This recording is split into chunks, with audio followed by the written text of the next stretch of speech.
Cảm ơn em đã đi cùng anh một đoạn đường đời, mà anh cứ ngỡ hai ta chẳng xa rời. Yêu thương bao lâu không đủ giữ em ở lại.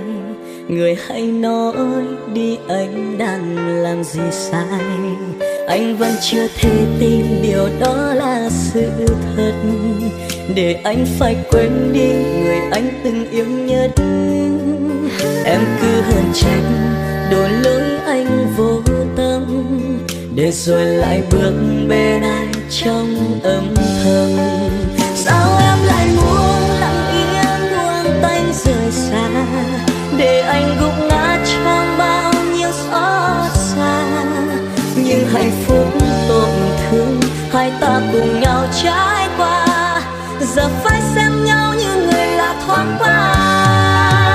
Em đâu hay biết từng ngày hai ta cách xa, nước mắt anh rơi trong ký ức nhạt nhòa. Ở phương xa ấy hãy bình yên em nhé, anh sẽ cất giữ những thứ không thuộc về ta.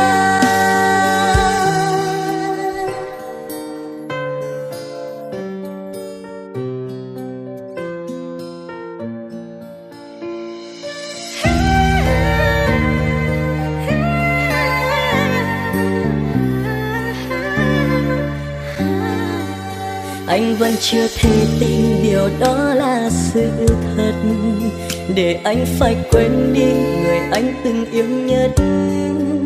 Em cứ hờn trách đổ lỗi anh vô tâm, để rồi lại bước bên ai trong âm thầm. Sao em lại muốn lặng yên buông tay rời xa, để anh gục ngã trong bao nhiêu xót xa.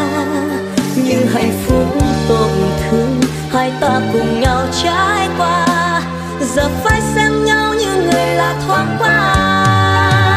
Em đâu hay biết từng ngày hai ta cách xa, nước mắt anh rơi trong ký ức nhạt nhòa. Ở phương xa ấy hãy bình yên em nhé, anh sẽ cất giữ những thứ không thuộc về ta.